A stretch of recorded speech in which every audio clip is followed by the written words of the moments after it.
नमस्कार साथियों, मेरा नाम सुशील कुमार है और ये मेरी बच्ची अविका शर्मा है और मेरे साथ मेरी धर्मपत्नी है। ये अविका शर्मा जो कि एक बहुत ही गंभीर बीमारी से पीड़ित है जिसका नाम है NCL और टाइप 2 है वो। तो जिसका इलाज भारत में पर्याप्त नहीं है अभी तक। हो सकता है अगर इसकी जो मेडिसिन है जो विदेश में है, अगर वो भारत में आए तो इसका इलाज मुमकिन हो सकता है। तो जिसके लिए मैंने सरकार से लगभग 3-3.5 साल हो गए, मैं बराबर सरकार के संपर्क में हूँ। मैं तो सरकार से बार बार गुहार लगा रहा हूँ, लेकिन मेरी ये आवाज़ सरकार तक नहीं पहुँच पा रही है। मुझे समझ नहीं आ रहा क्यों। इसी डिजीज़ से मेरी बड़ी बेटी की डेथ हो गई है, जो कि लगभग अब उसको 1.5 साल होने को है, मेरी बच्ची को, जो लगभग पिछले 1.5 साल से वो इस दुनिया से चली गई इसी डिजीज़ के कारण। वो भी तब भी मैंने सरकार से उस मेडिसिन के लिए, उस दवाई के लिए गुहार लगाई थी और वो हमें सरकार के द्वारा प्राप्त नहीं हुई, जिसके कारण मेरी बच्ची इस दुनिया से चली गई। तो अब मेरी ये कोशिश है कि मेरी ये बात मोदी जी तक पहुँचे। देखो, 125 करोड़ देशवासी, अगर उसमें से 25 लोग भी अगर स्टैंड लें, 25 लोग भी अगर कोशिश करें तो ये आवाज़ उन तक पहुँच सकती है। ऊपर से मोदी जी कहते हैं कि ये पूरा देश मेरा परिवार है। मैं खास तौर पर मोदी जी से कहना चाहता हूँ कि मोदी जी, इस भारतवर्ष में, इस इंडिया देश में एक छोटा सा डिस्ट्रिक्ट है, डिस्ट्रिक्ट पुंछ, जम्मू कश्मीर में एक छोटा सा डिस्ट्रिक्ट पुंछ है। डिस्ट्रिक्ट पुंछ के अंदर मोहल्ला पावर हाउस है, जहाँ मैं रहता हूँ, मेरी बेटी अविका शर्मा, हम वहाँ रहते हैं। मैं चाहता हूँ कि ये परिवार भी मोदी जी तक पहुँचे, इस परिवार की आवाज़ वहाँ तक पहुँचे। मैं ये चाहता हूँ इस वीडियो के माध्यम से कि ये वीडियो मोदी जी तक पहुँचे और वो खुद हमें बुलाएं, हमारी इस बात को सुने, क्योंकि यहाँ कोई हमारी बात नहीं सुन रहा है। मैं LG साहब को भी मिल चुका हूँ, मैं डॉक्टर निर्मल सिंह जी, डॉक्टर जितेंद्र सिंह जी तक भी इस केस को पहुँचा चुका हूँ, युगल किशोर जी तक भी इस केस को पहुँचा चुका हूँ, लेकिन वो यही कह रहे हैं कि हम कोशिश कर रहे हैं। देखो, कोशिश नहीं करनी है। बड़ी बेटी के टाइम उन्होंने कहा था कि हम कोशिश कर रहे हैं, हम बेटी को नहीं बचा पाए, मेडिसिन नहीं आई।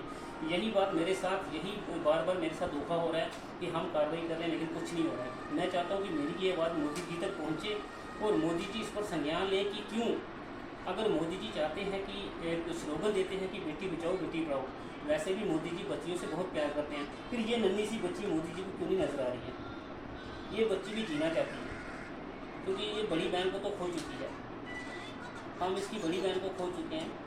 मैं नहीं चाहता कि इस बच्ची का भी वही हाल हो, क्योंकि दिन ब दिन जैसे जैसे बीमारी बढ़ रही है, ये बच्ची, पहले आपने वीडियो देखी होगी, मेरी बच्ची बहुत हेल्थी थी। अब दिन ब दिन जैसे जैसे इसकी उम्र बढ़ रही है, उम्र के साथ साथ इसका कोई डिजीज़, इसकी कोई बीमारी बढ़ रही है, जिस वजह से बच्ची दिन ब दिन वीक हो रही है और इसमें बच्ची में चिड़चिड़ापन भी आ रहा है, क्योंकि बीमारी जैसे जैसे बढ़ेगी तो वो नेचुरली हर चीज़ बच्ची में ग्रोथ करेगी। तो वैसे तो हम काफ़ी लेट हो चुके हैं। अगर यही मेडिसिन अगर बच्ची के लिए पहले आई होती, 1 या 2 डोजें मेरी बच्ची को लग जाती, तो हो सकता है भगवान की कृपा हो जाती, मेरी बच्ची ठीक हो जाती। लेकिन अभी भी हमारे पास वक्त है, लेकिन वक्त कम है। मैं चाहता हूँ कि मेरी ये वीडियो, मेरी ये आवाज़ मोदी जी तक पहुँचे और जल्दी से जल्दी मेरी बच्ची के लिए उस दवाई को लाया जाए भारत में और मेरी बच्ची का इलाज करवाया जाए। और अब मैं थोड़ा, मेरी मिसेज भी बोलेगी, मैं चाहता हूँ कि ये थोड़ा इसकी भी आप सुन लो।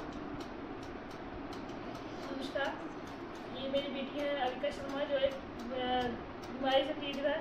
इसकी मेडिसिन यहाँ भारत में नहीं है, वो हर विदेश में है। मैं अपने प्रधानमंत्री मोदी से अपील करना चाहती हूँ कि उस मेडिसिन को जल्द से जल्दी लाया जाए, ताकि इसका इलाज हो सके और ये भी बाकी बच्चों की तरह हंस खेल सके और अपना जीवन जी सके। क्योंकि हमने पिछले 3 साल से बहुत से कार्यकर्ताओं से बात की, कोई भी हमारी बात को ये नहीं हमें पता ऊपर पता पहुँचा रहा है या नहीं पहुँचा रहा है। अगर पहुँचाई भी है तो प्लीज़ हमें बताओ कि उनको रुकावट किस बात की आ रही है। वो अगर इलाज कराना चाहते हैं तभी हमें बताएं, नहीं करवाना चाहते तभी हमें बताएं। नहीं तो मोदी जी हमें अपने पास बुलाएं या हमसे कॉन्टैक्ट करें, हमें क्लियरली बता दें वो हमारा इसका इलाज करवाएंगे या नहीं करवाएंगे, ताकि हम घर बैठें।